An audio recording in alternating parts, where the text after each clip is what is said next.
Sebelum terjadi COVID, dunia ekonomi mengalami guncangan cukup besar di mana perilaku milenial dan zilenial yang saat ini usianya antara 10-23 tahunan, para teenager plus minus, dan kaum milenial yang usianya antara 23-40 tahunan mempunyai perilaku yang berbeda dengan generasi di atasnya, kaum generasi X dan baby boomer. Generasi milenial dan zilenial disebut generasi digital. Mereka ngacak-ngacak cara berbisnis kaum kolonial generasi di atas mereka. Generasi digital itu kejam. Mereka membunuh banyak hal. Yang dibunuh adalah apa yang generasi atasnya lakukan, mereka tidak lakukan lagi. Salah satunya yang dibunuh adalah perkantoran, jam kerja kantor, bentuk organisasi kantor dan usaha. Semua nggak seperti dulu lagi. Dunia bisnis terlalu formal, pakai absen misalnya, atau HRD-nya yang ketat, kecuali pabrik. Mereka nggak suka dan nggak mau melakukan itu. Pokoknya mereka mematikan dan merubah hal-hal yang disukai oleh orang tuanya. Misalnya lagi, perilaku suka traveling, juga suka bosenan, sehingga tempat tinggal sukanya pindah-pindah, kerjanya pindah-pindah, nggak baca buku tapi nonton,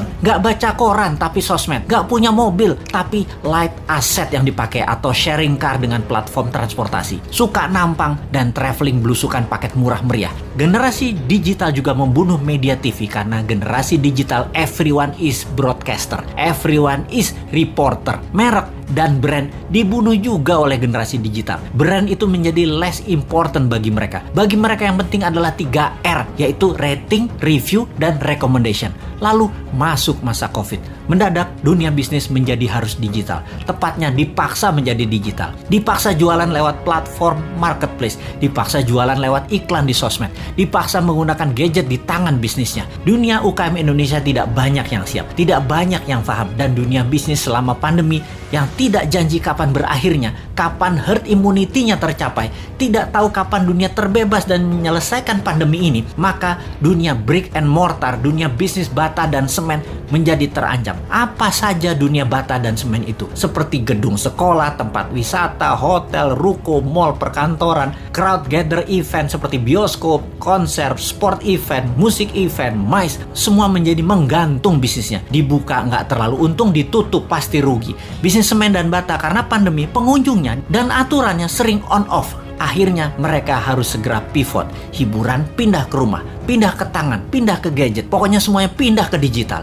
Inilah masa killing time bagi bisnis yang tidak bisa pindah ke digital. Bagi yang lambat beradaptasi, siap-siap gulung tikar. Catatan ya, COVID akan berada bersama kita selamanya. Pandemi biologi ini tidak akan selesai karena bisa saja bukan hanya virus ini mutan, namun virus lain lagi terjadi yang selama ini diam-diam saja lalu terancam dengan adanya vaksin, maka mereka kemudian melakukan mutasi. Flu bisa menjadi virus yang mematikan, bisa saja terjadi. Ebola, SARS, AIDS, semua bisa bermutasi dengan vaksin di tubuh manusia. Siapa yang tahu?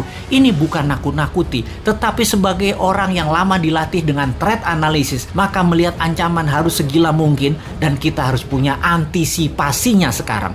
Jadi tidak ada kata post pandemic, yang ada adalah bagaimana mengambil peluang dan tetap survive di masa ini. Selama 5 tahun ke depan, masa kegelapan sebagian dunia bisnis mungkin bisa lama terjadi. Sekali lagi, sebagian dunia bisnis lama masuk masa kegelapan dan akan musnah. Dalam 5 tahun ke depan ada 30% macam bisnis baru dan ada 30% macam jenis pekerjaan yang baru lahir. Dalam 10 tahun ke depan ada 60% pekerjaan yang sekarang ada musnah dan ada lebih dari 60% pekerjaan baru yang saat ini belum ada macamnya akan muncul. Yang paling parah adalah pemerintahan. Kalau menggunakan cara lama, pola pikir lama, banyak negara yang akan musnah. Inilah yang mau kita ingatkan ke depan.